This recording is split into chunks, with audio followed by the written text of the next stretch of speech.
자, 이번에는 우리가 지난 시간에 웹사이트에서 이벤트 설정하는 거에 이어서 이번 시간에는 모바일 앱에서 이벤트 설정하는 방법에 대해서 한번 알아보도록 하겠습니다. 지난 시간에 모바일 앱에는 파이어베이스 애널리틱스를 설치한다라고 한번 말씀을 드렸었는데요. 그래서 이번에는 파이어베이스 애널리틱스에서 이벤트를 설정하는 거를 한번 같이 해보도록 하겠습니다.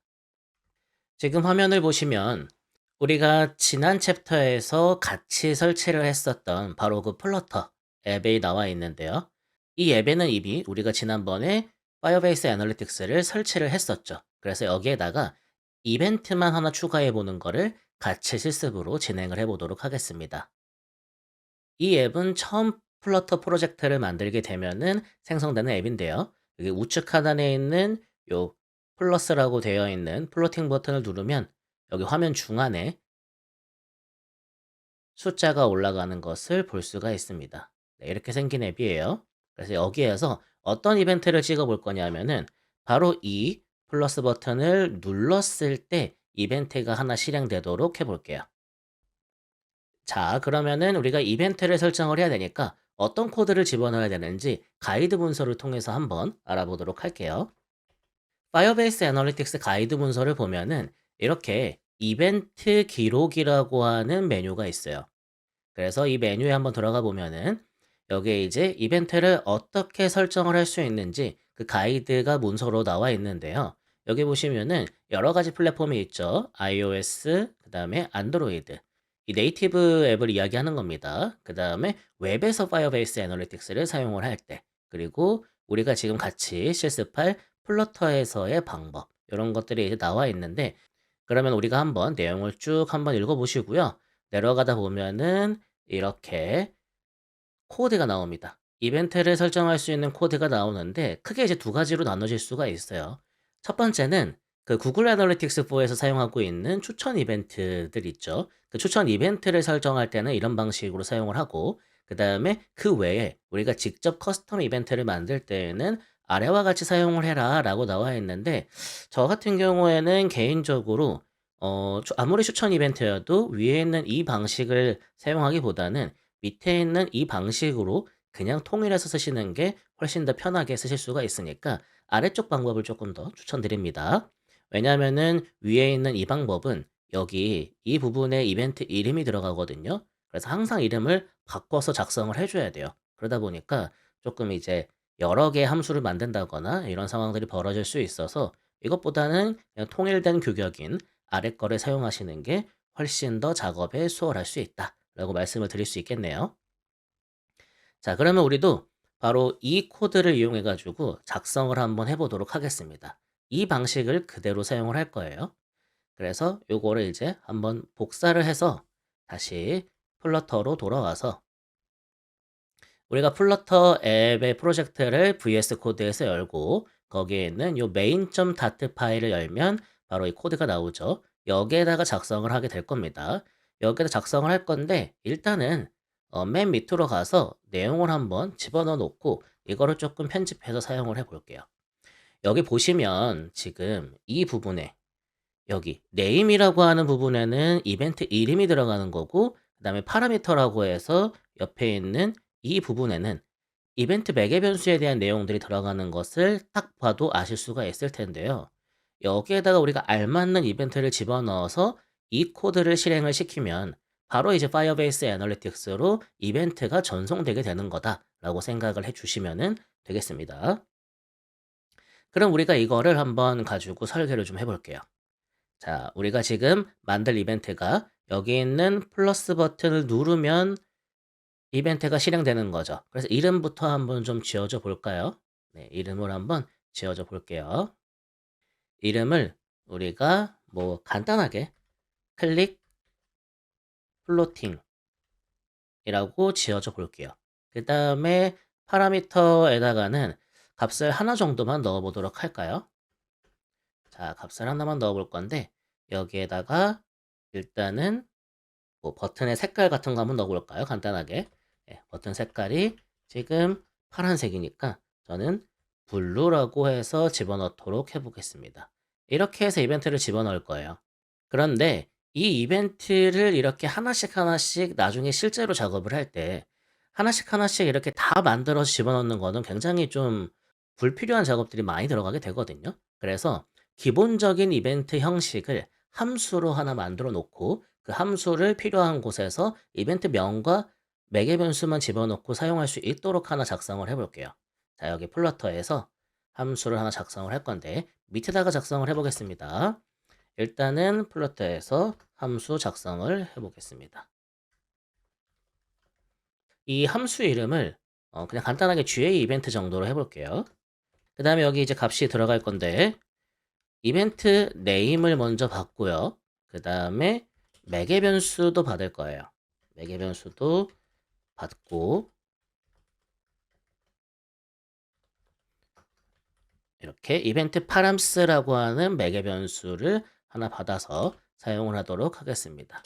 그 다음에 여기다가 어떻게 실행될지 그거에 대한 내용을 집어넣을 건데 이 함수를 실행할 때 실행될 코드는 바로 이 이벤트 코드를 가져와서 사용해 보도록 할게요. 이거를 복사해서 제가 여기다가 코드를 집어넣고 그리고 여기에서 이 name하고 파라미터를 값을 받아서 쓰는 걸로 해볼게요. 이 name에는 위에서 설정한 함수의 매개 변수인 이벤트 name이 들어가고 그다음에 파라미터에도 함수의 매개 변수인 이벤트 params가 들어가도록 작업을 이렇게 해보도록 하겠습니다. 네. 이렇게 되면은 함수가 하나 만들어진 거예요. 이 함수 이름은 GA 이벤트가 되는 거고 이 함수는 두 개의 인자를 받고 있어요. 이벤트 이름과 그 다음에 이벤트의 매개 변수를 받고 있는데 요거를 조금 더 설명을 해드릴게요. 요거는 이제 플러터에서 사용하는 그 다트 언어의 문법인데 이 퓨처는 바로 비동기 작업을 뜻하는데요. 그 비동기라고 하는 게 뭐냐 하면은 특정 코드의 작업이 끝날 때까지 실행이 멈추지 않고 다음 코드를 먼저 실행하는 거예요. 그러니까 우리가 음식점에서 줄을 섰는데 우리 인원이 다 아직 오지 않은 거예요. 예, 우리 인원들이 다 오지 않아서 뒷사람을 먼저 이제 앞으로 보내주는 그런 거라고 생각을 해주시면 되고요. 그 다음에 이 void라고 되어 있는 거는 이 함수에는 return이 없어요. 특정 값을 반환해 주지 않고 그냥 함수가 실행되고 끝나는 거죠. 그러다 보니까 그거를 뜻하기 위해서 이 void라는 걸 써주고 그 다음에 여기 있는 GA 이벤트는 이 함수의 이름입니다. 나중에 실행을 시킬 때 이 함수 이름을 불러서 이제 실행을 시키게 되고요. 이 함수 안에는 이벤트 네임과 이벤트 페럼스라고 하는 두 개의 인자를 받아서 사용을 하는데 이 이벤트 네임은 스트링, 그러니까 문자열로 이루어진 거고 그 다음에 이벤트 페럼스는 맵이라고 되어 있어요. 맵은 키와 값상으로 이루어진 거를 이야기하거든요. 우리가 이벤트 매개 변수가 키와 값으로 이루어져 있어요. 그렇기 때문에 맵이라고 써주고 키는 바로 스트링으로 들어가고 그 다음에 값은 우리가 값이 문자로 들어올 수도 있지만 숫자로 들어올 수도 있고 어쩔 때는 또 배열로도 들어올 수가 있어요. 그러다 보니까 다양한 것들이 들어올 수 있다라고 해서 다이나믹이라고 형식을 지정을 해 준 겁니다. 그 다음에 여기 보시면은 요 이벤트가 여기 이제 실행되는 거를 넣어놨죠. 그래서 여기서 받은 이벤트 네임이 여기 이름으로 들어오는 거고 그 다음에 여기서 받은 이벤트 페럼스가 파라미터의 값으로 들어오게 되는 거예요. 네, 이렇게 이해를 해주시면 됩니다. 자, 이 함수 만든 거를 우리가 이 플로팅 버튼을 클릭할 때 실행되도록 이벤트를 한번 작성을 해 볼게요. 자, 위로 가서 보면은 바로 이 부분이 우리 이 클릭에 대한 액션인데요. 여기 플로팅 액션 버튼이라고 되어 있죠. 자, 여기 보면은 on press라고 되어 있는 부분이 있습니다. 바로 이 부분이 요거를 클릭했을 때 실행되는 녀석이에요. 네.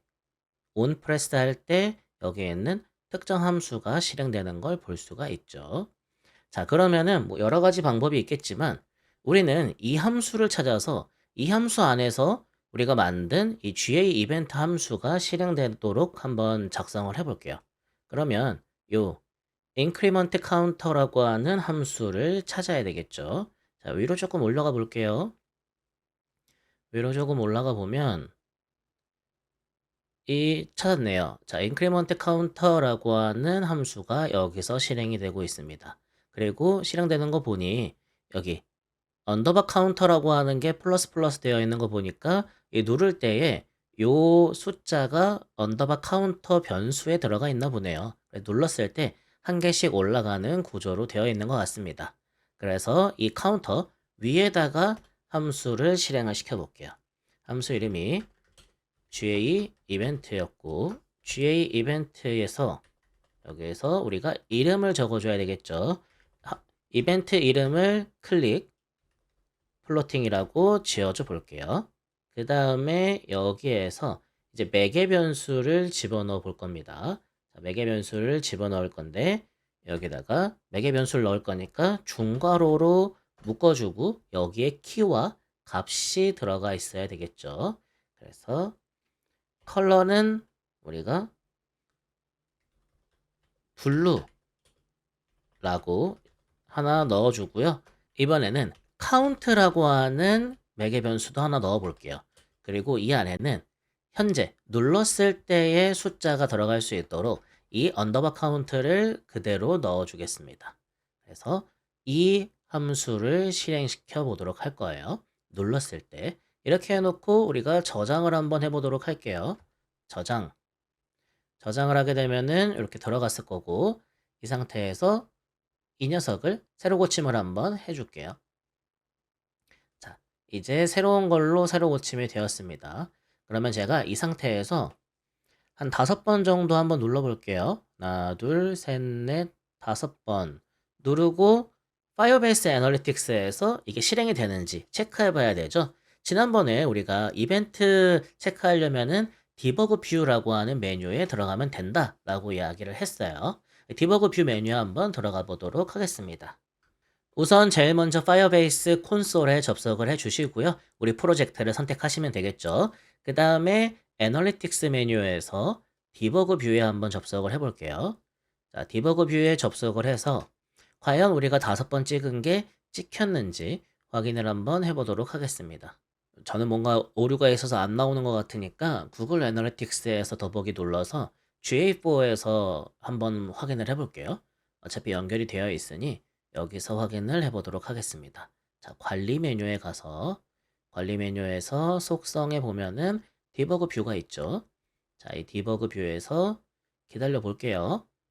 조금 기다려 보는데 아무런 이벤트가 찍히질 않고 있어요. 왜 그러냐면은 이 파이어베이스 애널리틱스 같은 경우에는 우리가 그 이벤트를 실행을 할 때마다 바로바로 전송되는 구조는 아니에요. 한 번에 모아뒀다가 보내는 구조로 되어 있거든요. 그래서 디버깅 모드로 접속을 해야 됩니다. 그 디버깅 모드로 들어가는 방법에 대해서 알려드릴게요. 우리가 그 아까 봤었던 이벤트 기록 문서에 보시면 왼쪽에 디버깅 이벤트라고 하는 메뉴가 또 있어요. 그래서 이걸 누르시면 이 디버깅 이벤트 가이드를 보실 수가 있는데요. 여기에 내려가 보시면은 이렇게 디버그 모드로 들어가려면 이 명령어를 실행하라고 나와 있습니다. 여기도 이런 내용이 있어요. 일반적으로 앱이 로깅하는 이벤트는 약 1시간 동안 취합된 후 일괄 업로드됩니다. 예, 이렇게 써 있기 때문에 바로바로 찍히지 않는 거죠. 그래서 여기 있는 이 명령어를 실행을 해야 되는데 이 명령어를 실행을 할 때 안 되는 경우가 있을 수 있어요. 왜 그러냐면은 이때 필요한 도구가 있거든요. 안드로이드 그 SDK 플랫폼 도구가 있어야지만 이게 실행이 돼요. iOS 같은 경우에는 이것만 넣어주면 돼서 다른 도구가 필요 없는데 엑스코드만 있으면 다른 도구는 필요 없는데 안드로이드 같은 경우에는 그 SDK 플랫폼 도구가 필요합니다. 그래서 SDK 플랫폼 도구가 없는 분들 같은 경우에는 이렇게 SDK 플랫폼 도구 페이지에 접속을 하셔서 이 각 OS에 맞는 다운로드를 받으시고 설치를 하신 다음에 사용을 하시면 됩니다. 이 주소는 제가 따로 강의 문서에 남겨 놓을 테니까 그걸 링크 눌러서 접속을 해 보시면 됩니다. 자, 그러면은 여기 있는 이 내용을 복사해 가지고 한번 써보도록 할게요. 그런데 여기 보시면 뒤에 패키지 네임은 우리 패키지 이름을 써야 되는 거 요 기억해 주시고요. 자, 이거를 복사해 가지고 한번 써보도록 하겠습니다. 자, 이거를 붙여 넣어서 실행을 해보기 전에 이 앱을 한번 재시작을 한번 시켜줘 볼게요. 자, 이거 종료하고 다시 재시작을 한번 해보도록 하겠습니다. 자, 재시작을 하고 그 다음에 여기서 우리가 디버깅 모드로 시작하는 아까 그 명령어를 넣고요. 뒤에다가 우리 패키지명 집어넣으면 되겠죠.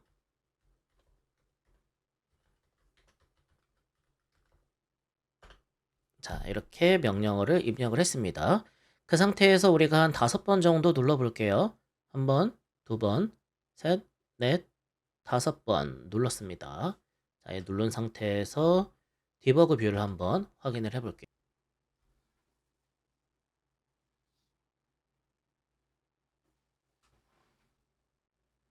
자, 이렇게 하나, 둘, 셋, 넷, 5개가 뜬 것을 확인할 수가 있죠. 한번 눌러볼까요? 자, 이걸 누르고 컬러를 보면 컬러에 블루가 들어가 있고 그 다음에 카운트를 눌러보면 처음에는 이렇게 0이라고 되어 있어요. 그 다음에 두 번째 것도 한번 눌러볼까요? 두 번째 걸 누르고 컬러는 뭐 당연히 블루겠고 카운트를 눌러보면 1이라고 되어 있네요. 세 번째 것도 제가 한번 눌러볼게요. 세 번째 것도 눌러서 카운트를 확인해 보면 2고 마지막에 눌렀던 이 5번째 거를 눌러보면 얘는 카운트가 4겠죠. 자, 이렇게 4까지 제대로 들어온 것을 확인할 수가 있습니다. 이런 식으로 모바일 앱에서도 크게 어렵지 않게 이벤트를 수집할 수 있는 것을 확인하실 수 있습니다. 그 테스트를 다 하셨으면은 그 디버깅 모드를 꺼줘야 돼요. 꺼줘야 되기 때문에 다시 아까 봤던 그 디버깅 이벤트 문서에 보면은 밑에 이게 있어요. 네, 이게 있어요. 그래서 이 명령어를 다시 터미널에다가 작성을 해 주시면은 됩니다. 자, 그럼 이거를 복사해서 다시 돌아가서 터미널에다가 입력을 해주고 실행을 시키면 디버그 모드가 모두 종료된 겁니다. 이렇게까지 하시고 나서 우리가 이제 다 이벤트 설정이나 이런 것들이 다 마무리가 됐으면 그때 이제 다시 빌드를 해서 스토어에 다시 업데이트를 하면 되겠죠. 그리고 우리가 설정한 거는 업데이트 된 이후부터 적용이 되도록 되는 거예요. 이것까지만 알아두시면 되고요. 이 다음 영상에서는 지금 네이티브로 우리가 해봤지만 이 다음 영상에서는 하이브리드 앱에서 이벤트를 수집하는 것도 한번 같이 보여드리도록 할게요.